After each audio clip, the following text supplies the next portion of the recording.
Bonjour na balandi na biso nyoso ya Rumeur de Kinshasa sango ya Congo ba nyoso bazuli bako ya kolanda biso lelo ezali susu esengo mingi ya kokutana na bino malgré choc oyo tozali na yango ya moko na biso l'un des grands communicateurs Papa Kadiombo mais toko baisser braté.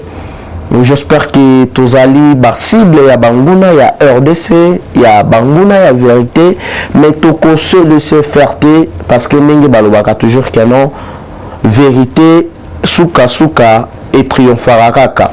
Alors mukolo ya lelo tokolobela nini balandi na biso ya Rumeur de Kinshasa tomoni bato bele bazalaki na bango na makambo ya musique bayengulungulu na makambo ya politique kozala analyste politique ezali mikatete ezali panangu bate il faut zala na bongo. Alors yo mutu ozalaki na yo pena mutu ya ndule na place osala musique ozoya kibudi na kati ya politique. Alors fallait que l'on a coutu ata lokolo yo bandi ba biloba loba ba sortie médiatique raté nous soana pour oluka façon nini ko se positionner et c'est que singa makasi ko mona bilili mususu teno bakenda ki na ndaku nanga bake ko panza papa na cuisine na garde-robe ba militaire bakende ko luka kuna nini totikara un peu comme manipuler le peuple oyo leur moko bazali koyeba vérité mais biso mosala na biso ezali kenon bato nyonso oyo bayaka na ba manipulation biso tomeka un peu kozongisa bango na rai. Alors justice ekosala mosala na yango parce que Papa Kadiombo azalaki n'importe qui te azalaki moko ya ba communicateur pe bato babandaki kosala visibilité ya ba action ya chef de l'État. Alors à cause de la vérité nae, à cause de la position nae vis-à-vis ya loi oyo ezali ko senga ya kenon ba verrier présidence de la République na ba vérité abimisaki ya batu oyo ba geraki ba province ba gérer mal ba province batu oyo banyokola peuple congolais. Alors lelo balingi ba se faire passer neti ba ange neti ba tumoko extraordinaire alors que azalaki wana na katanga pour ne rien faire. Alors mukolo ya lelo tokolobela nini? Mukolo ya lelo tokolobela famille ya Cardinal Malula très en colère contre Fridolin Ambongo na Église catholique nyonso ya paroisse ya Notre-Dame de Lingwala bazali na kanda vraiment makasi nini yango elekani. Donc ezali na ba image oyo ezali awa tellement ezali ba image ya moi ezali vraiment sensible muto kozala na posa na yango tokotinda yango en privé ezatenga muto na filmaki ngape ba membre ya famille ba contactaki biso prêter biso tozali bapanzisango. Il faut to meka un peu koyebisa ba peuple congolais vérité na mai ezali kolekana na paroisse Notre-Dame de Lingwala oyo ezali cathédrale pe ezali paroisse oyo ezali centrale na ville province de Kinshasa. Nini yango elekani avant arrivé à son éminence cardinal Mosengo Kornae Eya. Le cardinal Fridolin Ambongo, sans quoi informer famille, bakamatani bango na abechole na plusieurs abbés pour bakende kodéterrer corps ya cardinal Malula. Ba déplacer yango place oyo yango ezalaki ba déterrer yango soki bomoni ba image ekopesa bino mutema pasi pona kozongisa corps ya cardinal Mosengo.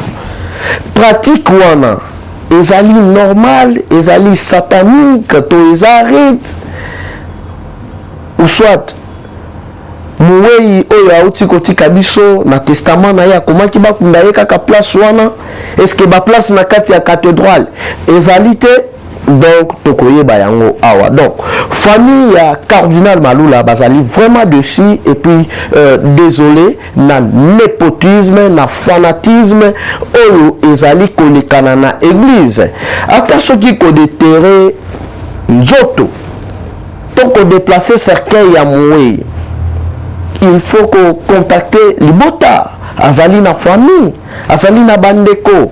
Mais bino boko kende te bosala yango na ndenge na bino. Alors, vraiment, police wana, il y a deux termes, il y a corps. Il y a Cardinal Malula. Vraiment, tokomeka un peu, ko flasher bino, nini yango au juste, et lingi ko lakisa nini, oyo ele kanaki wana. J'espère que ndenge ezalaka toujours vérité esalaka pasi, mais biso mosala na biso ezali keno l'air tozali komona il faut to dénoncer yango wana ba congolais nyonso oyo balingaka vérité babetaka maboko basepelaka mpe baencourageaka biso bakongolais oyo ya keno na bapaya oyo bamisala bakongolais bango oyo tosalaka na babiloko oyo todénonçaka bango vraiment etiaka bango mal à l'aise. Alors il nous jure que sur notre mort. Alors l'air ozali kopréparer mpona koboma bandeko oyo bazali kobundela mboka na bango mpona kodestabiliser bango mpona kointimider bango. À part justice ya sa mokili awa boyebaka non justice ya Nzambe ezali parce que après Kabyombo tozali vraiment ebele oyo tozali ciblé ezali na Ndeko Shole ezali na Yokason ezali na Benjamin Mwana Suka ezali na Moïse Maoka ezali na Ngamoko awa ezali na président Miyake Jules Badie merci. Et bien vraiment tozali ba cible ya ba menace na ba intimidation, mais toko se laisser faire te nalobaka toujours oyo biso tosalaka tobundelaka ndemboka Fachi azali ndeko na biso 100% congolais, donc toko soutenir ye nalobaka yango maintes fois awa na ba émission nanga Fachi akoleka mutu mususu akoya Congo ekotikala toujours Congo. Alors ça ne sert à rien ya kobanda kofingana koinana kobomana parce que tozana seul maman oyo azali ko réunir biso ezali République démocratique du Congo. Na deuxième point tokolobela sur réunion oyo esalemaki na ba député nyonso ya ensemble. Il y a M. Katumbi. Alors, sur plusieurs députés au Bazalakana ensemble, 45, Bango Baboyi, Ibe au va proposer Bango ya quitter l'union sacrée parce que réunion Zaliko Salema déjà, Bazaliko travailler en coulisses, mais ndenge to salaka ba investigation à biso parce que babanda ki koluka parou kobimela. Koede RDC ezali na plusieurs façons. Tomoni batebele awa na mboka oyo bazali na bambongo. Mais bazali ko contribuer na développement ya pays na ba plusieurs façons. Ezali kaka te kozala président de la République. Oko sala ba faire na yo, oko teka ba café na yo, oko sala ba business na yo. C'est tout à fait normal. Batu balingi un peu ba politiser débat. Alors que débat wana eza vraiment politique te. Ezali kenon balingi ba verrouiller accès à présidence de la République. Pour la cause à la présidence de la RDC, il faut oser la 100% congolais. Mabe ezali wapi. Batangi kombo ya mutute. Nali komona na ba député, yo kozali député, monsieur Daniel Saf. Vous allez menacer tout publiquement. Vous allez koloba mutoko meka. Toko tumbaye, toko liaye. Yango tozali kosenga na banzuzi, tozali kosenga na procureur général. Batu nyonso oyo babandaki kosala ba menace, rien à voir na acharnement, ezali kenon l'air ozali kosala ba menace de mort à la place publique. Ba vidéo bazali ezali batu nyonso bazali kolanda bazali koyoka yo. Yeba kenon justice a kosala musala na ye. Alors l'air obandaki koloba pona ko faire plaire maître na yo. Amona kenon ozali danger, amona kenon yo lobaka. Moi il n'y avait pas de problème. Ils ont abattu au voir bazali komanke chef de l'État à la place publique. Est-ce que nato ya Hippolyte Kanambe na mboka oyo yo le kaobanda kofinga ye pena boyi na miso ya bato. Osali per ba déclaration, osali ba vidéo. Ezali pratiquement impossible.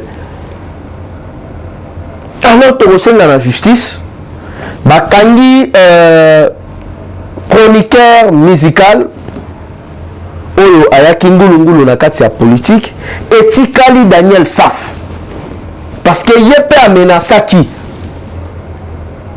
amenasaki Papa Kadiombo yepe azali komenase batu nyonso biso nyonso ba communicateur oyo tozali kodefendre mboka na biso oyo tozali kodefendre proposition ya loi wana po ete accès na présidence ezala réservé uniquement na batu oyo bazali 100% congolais. Alors bozali kozela nini pona kokanga Daniel Saf et puis kotinda la police scientifique kozwa baempreinte ya batu nyonso oyo bazali suspect oyo basimbaki ye oyo basimbaki babiloko na ye ya ndaku porte na ye pona koyeba banani royalement bakendaki wana parce que bamanipulateur bazali ebele bobomi papa bato akei kaka boye mais justice il faut asala mosala na ye tokolobela vérité oyo l'ancien secrétaire ya UNC maître Bodemayo oyo alobaki bien que non batu batika manipulation batu batika lukuta accord ya Nairobi c'est le passé et puis contenu accord ezalaki rien à voir na candidature ya Vital Kamerhe en 2023. UNC a continué à soutenir la candidature du président de la République en 2023. Et puis, affaire, il y a 100 jours, affaire où les alliés et sali qui n'ont pas quand la Vital Kamerhe, ça n'a rien à voir na politique. Les alliés affaires, les alliés juridiques. L'air détournement ezali, batras ezali. Alors à quoi sert bon bokendebo politisant tellement que non nyonso ezala qui vraiment calculé tout ça la boye to ibi de jambongo to détourner de jambongo to banda déjà koloba kenon vision na biso ezali 2023 comme ça l'air bakokanga batu bamona kenon ezali acharnement tala depuis accès ya tata mokonzi na kiti ya présidence de la République boye bakenon biso ba communicateur ya mboka to comment sikoyo ko pesa peuple congolais information à temps réel to komi ko sala éveil patriotique na bandeko na biso partout dans le monde partout na RDC pour ba rayonnement ni ezali kolekana parce que plusieurs bazali wana musala na bango ezali lukuta musala na bango ezali manipulation et nazali koloba kenon ndenge ezali wana l'air Bodemayo abimisi ba vérité wana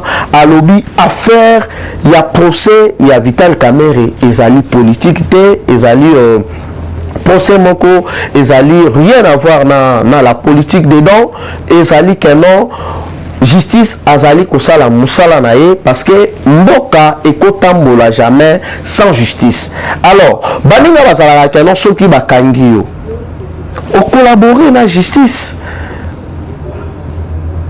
okamati mbongo ozongisi à l'amiable ofuti ba amende na yo mais yo ozali toujours continuer na kowangana alors que ba immeuble ezali ba compte bancaire ezali nyonso wana ezali manque ya volonté na manque ya patriotisme. Alors tozali kokota na sujet na biso ya liboso na lombango la famille de cardinal Maloula fâché contre Fridolin Ambongo. Pourquoi famille Basiliki? Famille Basiliki depuis l'iwa il y a papa Nabiso éminence son éminence cardinal Mosengo oyo asali la kimboka parce que mutu nyonso azalaka na mabe na ye azalaka na bolamu na ye mais na tangu ya mawa vraiment tolelaka toujours ensemble azali papa oyo azalaki patrimoine pour la RDC liwa na ye affectaki plusieurs Congolais Butunyoso en tant que ba poste ye a okipaki na musala na ya bandaki ko salela kolo. Bien sûr, il faut ba funérailles na ye et les kanana ndenge sengeli na ba honneur nyonso ba rendre ye ba hommage ya suka. Mais kokende musika pona ko déterrer cardinal mususu oyo atikaka biso cardinal Malula parce que ye pe azalaki n'importe qui te ko déterrer yango ko bimisa yango pona kokunda cardinal Mosengo famille esepeli na yango te. Et puis balongoli yango balongoli ba déterrer corps na ye sans ko informer libota, sans ko informer famille basepeli na yango te. Bilili ezali awa bomona lolenge nini famille ezali kolela.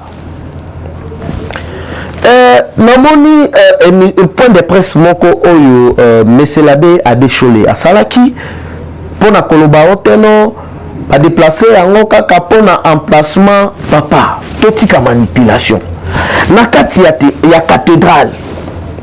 Ba place ezali ebele ba bisika ezali ebele oyo bakokunda pe cardinal Mosengo. Mais pourquoi kaka kokende ko déterrer il y a cardinal Malula? Est-ce que yé moko mutu akomaki na testament ke no bakunda ye kaka place o bakunda ki cardinal Malula? To ezali ba rite na bino moko personnel, ba mystique na bino moko personnel. Mais il faut tous aller na respect à bawe. Yali malamu te. Ezali soni pe mawa komona église oyo ezali place baganyaka bato bazali na libunga, place bateyaka, place bapreparaka bato po bakota na royaume ya nkolo Mesia. Mais comment na kati ya église ezali na népotisme, ezali na tribalisme, ezali na fanatisme. Yali malamu te. Vraiment ezali pasi mingi. Alors tokosenga na justice bameka mpe kolandela batu oyo ba responsable oyo basali acte wana. Donc ba informer kaka hôtel de ville denge bazali na ba makambo na bango na lingi vraiment kokota yango na kokota na mozindo te. Balandela bayeba le pourquoi famille ayeba pe le pourquoi. Après plusieurs années de konabango déjà bakundaki ye kokende ko de terrain de konabango na place o déjà bakundaki ye pona kozongisa nzoto ya son éminence Mosengo. Ezali pratiquement inacceptable parce que na kati ya cathédrale babisike ezali ebele o pe bakokaki kokunda Mosengo. Pourquoi naka na place na ye ko de terrain papa bato déjà bakundaki sans ko informer famille na ye. Donc, soki ezali ba makambo na bino moko personnel te. Donc, peuple azali na posa aye ba vérité. Parce que certains yango eza munene nini, ezali mulai nini. O bako créer espace mususu kokunda pe son éminence kaka na kati ya cathédrale. Alors, famille basepelaki na eloko wana te en tant que ba communicateur ba pesi ba tindeli biso ba image wana. Tomekaki kokita na cathédrale pona kokota vraiment boyebi kaka ndenge ezalaka biso babilongi na biso eza babilongi moko boye ya keno bato nyonso basepelaka nango te bamosusu mpe basepelaka nango l'air tokomi kaka boye non bino bokokota awa te ekomi ya simba tika. Alors en tant que la voix de sans voix il faut tobelela mokili eyoka ba autorité ya mboka bayoka bayeba le pourquoi basalaki bongo. Deuxièmement, tozali kokota sur réunion mais pour être ensemble pour le changement basa la déclaration officielle ba quitter na kati ya union sacrée. Tozali komi tuna boye boye ki na kati ya union sacrée pona ko soutenir vision ya chef de l'État. Il y a qu'un ensemble est géré pour l'amélioration, il y a conditions de vie sur tous les plans. Il y a peuple na biso to boyela ki ba propre intérêt na bino, to boyela ki ba commerce na bino. Donc réunion wana esalemi kabalo wana ali ko salema ya keno balongwa ba ministre nyonso oyo ya ensemble pour le changement ba démissionner. Donc au plus tard le 30 juillet kabal na bango ezali bongo. Mais na kati ya réunion ezali na 45 députés mibale kutu mukolo ya lobi na solola ki na bango balobi biso vraiment le choix est clair, tous allez soutenir le chef de l'État parce que azali na vision wana ya ko améliorer social ya peuple congolais. Et puis bakope sa ordre na ba député nyonso na ba ministre nyonso oyo ensemble oyo bazali na kati ya gouvernement ba démissionner ndenge ezalaka na j'espère ba 2014 ou 2013 série oyo babebanaka na Kabila na makambo na bango ya bambongo na ba coopération na bango ya ba minéré ndenge babandaki kosala Kabila tina suka ya manda na ye ti akomaki musika ya kobenga Katumbi Jida. Alors mutu o azalaki pire mutu na ye ya kati abenge Jida. Alors par là allez-y comprendre quelque chose. Donc bref, dans 5 députés ensemble pour le changement bango balobi niet bango bakotosa ba makambo wana te, bango ba renouveler confiance na bango na tata mokonzi son excellence Félix Antoine Tshisekedi Tshilombo. Na troisième point pour la kochité toko lobela sortie médiatique, il y a ancien secrétaire, il y a UNC Maître Baudouin Mayo Oyo a précisé qui opinion nationale et internationale concernant dossier à Vital Kamerhe alobi ezali dossier moko politique te a sengi na bande kona bango ya parti batika ko manipuler peuple batika ko kosa dossier wana ezali dossier moko justice azali ko sala musala na e, rien à voir na makambo ya acharnement, rien à voir na ko politiser procès à 100 jours. Alors bazali toujours causer la justice à sala musala na e, jusque là bango balo selon ye alobi na ba collègue na ye mosusu ya INC balobi bango ba ko soutenir tata mokonzi na 2023.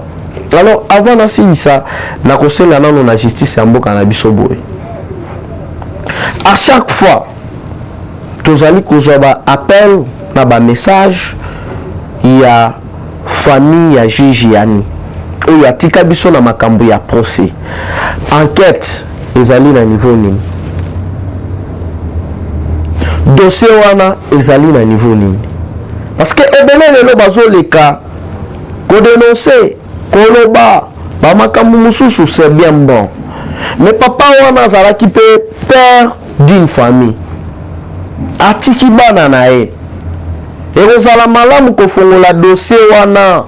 Parce que toyebi biso nyonso bilili ezali nini yango elekana na kati ya procès wana. Papa bato abela te, pourquoi akufa?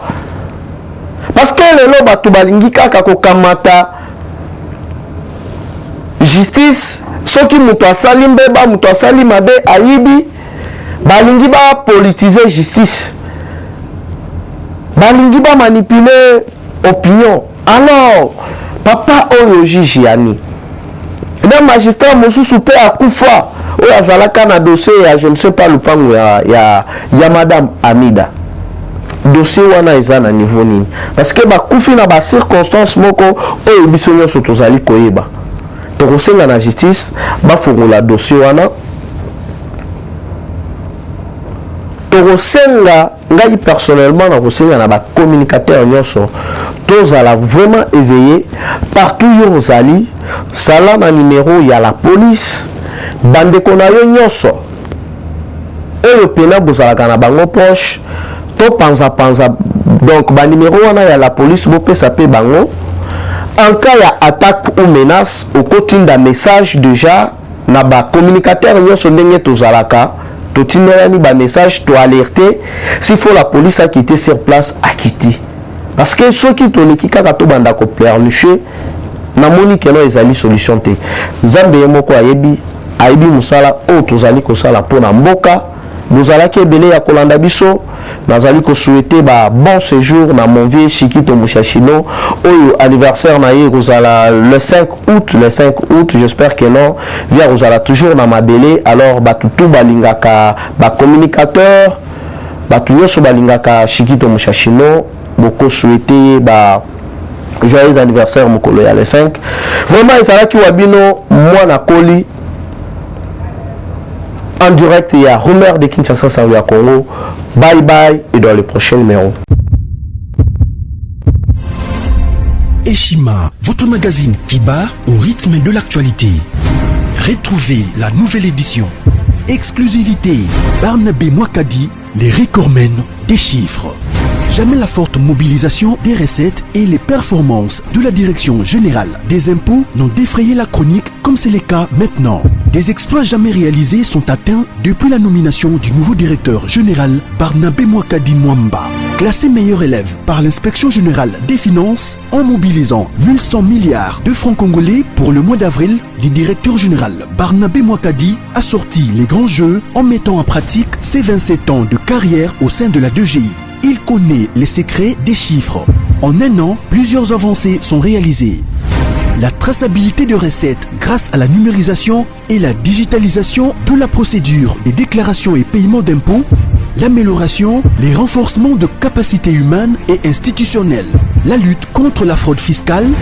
Le directeur général de la DGI, Barnabé Mwakadi Mwamba, veut répondre au mieux à la vision du chef de l'État Félix Tshisekedi grâce à une gestion orthodoxe. Focus, José Mpanda, blanc comme neige. Interpellé par l'Assemblée nationale, le ministre de la Recherche scientifique et innovation technologique a réussi à démontrer le réel problème de l'observatoire volcanique de Goma, mais également la nécessité pour l'exécutif et l'autorité budgétaire d'accorder à la recherche scientifique la place qu'elle mérite sur le plan budgétaire. Parité de Joseph Kasavubu à Félix Tshisekedi, les premières dames et les rôles prépondérants. Nation, Bukanga Lonzo, quelle suite après les refus de la levée d'immunité du Sénat?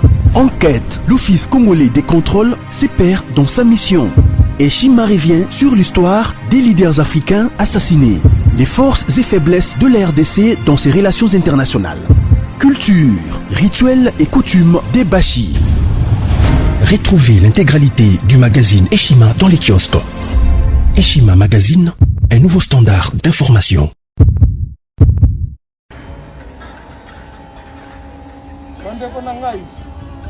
Conteneur yango ezokende le 26 mai lekokanga conteneur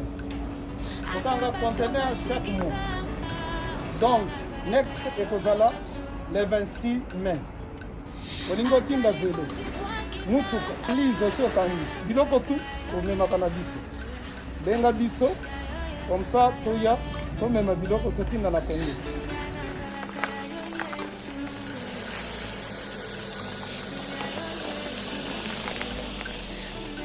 Bandeko kari yango oyo touti kozongo ezokende Kinshasa oza na mutuka pesa biso ezokende. Merci. Le 26 mai mosusu ekwende ya 2021 otoza nango donc tosalaka chaque mois oza besoin na carton benga biso ya monene yango moyenne yango o moyenne yango na carton na biso ya moke dans la 3 dimensions. Oyo solingi otinda benga biso tozozwa ba vélo, tozozwa ba valise, mituka tozozwa donc eloko tout tozomema na Kinshasa. Merci beaucoup. Mutuka, vélo, salon, biloko ndako, biloko tout tozomema. Donc, vous hésitez que vous benga biso tozala na pona ko